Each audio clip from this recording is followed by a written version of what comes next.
도움이 필요한 사람을 돕는 일. 로나 번. 몇 달 전에 런던에서 아일랜드에 있는 집으로 가는 비행기를 탄 적이 있습니다.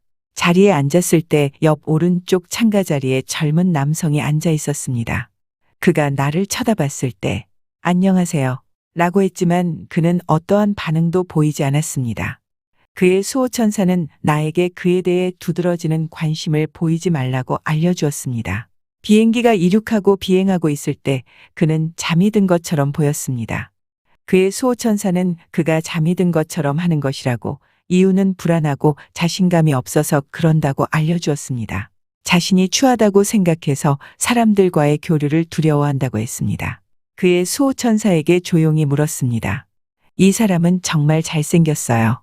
그런데 왜 그렇게 생각하는 거죠? 천사는 로나, 그를 한번 잘 보세요. 잘 살펴보니 그는 몸에 어떤 장애가 있었고 그것을 숨기려 하는 게 역력했습니다. 그의 장애를 여기서 밝히지는 않겠지만 그럼에도 불구하고 그는 여전히 잘생기고 키도 컸습니다. 나는 다시, 그는 전혀 추하지 않아요. 자리를 조금 옮겨 깨워서 인사를 하면 어떨까요? 라고 물었을 때 천사는 이렇게 말했습니다. 로나, 그는 반응하지 않을 거예요. 어떤 불편도 느끼지 않는 것처럼 몸을 조금 움직이고는 편안하게 자는 척할 거예요. 그래서 그 젊은 남자를 위해 짧은 기도를 했습니다. 그리고 곧 잠이 들어 비행기가 착륙하기 몇 분 전에 깨어났습니다. 옆에 젊은 남자도 깨서 비행기가 땅에 내려앉는 것을 창문을 통해 바라보고 있었습니다. 10분 후에 사람들이 비행기에서 내리려고 일어나기 시작했을 때 그의 수호천사에게 조용히 물었습니다. 어떻게 도울 수 있을까요? 그가 비행기에서 내릴 때 힘들어할 걸 알았기 때문입니다. 천사는 좌석에서 늦게 일어나세요. 라고 말해줬습니다. 통로에는 자유로운 천사들이 그 젊은 남자를 돕기 위해 서 있었습니다. 우리 뒷좌석에는 젊은 사람들 한 무리가 있었는데 빨리 나가려고 서로 밀고 있었습니다. 나는 내 좌석 맞은편에 앉아있는 아주 키가 큰 남자에게 먼저 나가시겠습니까? 라고 말하니 그는 친절하게 괜찮습니다. 먼저 나가세요.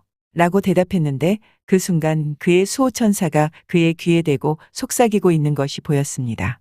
나는 천천히 통로 쪽으로 일어서며 그 키 큰 사람이 내 뒤에 있는 이 젊은 남자가 밀치고 있는 젊은이들 때문에 나가는데 어려움을 겪을지도 모르는 상황을 알아채기를 희망했습니다. 통로로 걸어 내려가면서 잠시 돌아봤는데 빨간 머리의 키 큰 남자는 자신의 수호천사가 말하는 것을 듣고 젊은이들이 서둘러 움직이는 것을 막은 뒤 젊은 남자가 좌석에서 안전하게 일어나도록 보호해주면서 가방을 드는 것까지 도와주는 걸 목격했습니다. 공항의 복도를 걸어가면서 수호천사에게 내가 뒤돌아봐도 되겠느냐고 물으니 그들은 그러지 말라고 말했고 그래서 그 젊은 남자를 다시 보지는 못했습니다. 나는 그를 위해 매일 기도하고 있으며 그가 자신이 얼마나 잘생겼는지를 깨닫고 지금의 모습에 부끄러워하지 말기를 바랍니다. 또 언젠가는 그가 사랑을 발견하고 행복하기를 희망합니다. 어떤 장애를 지닌 이들을 볼 때마다 우리는 인내심을 가져야 합니다. 우리는 비행기에서의 키 큰 남자처럼 그들의 품위를 상하게 하지 않고 도움의 손길을 내밀 수 있어야 합니다.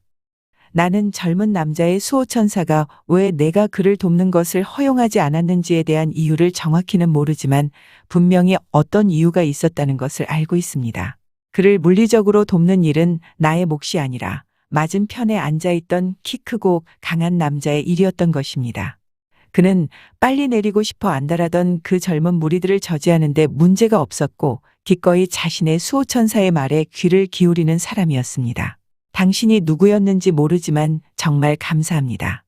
당신이 귀를 기울이고 젊은 남자를 도운 것에 대해 당신의 수호천사와 그의 수호천사가 깊은 감사를 느꼈을 거라는 걸 나는 알고 있습니다.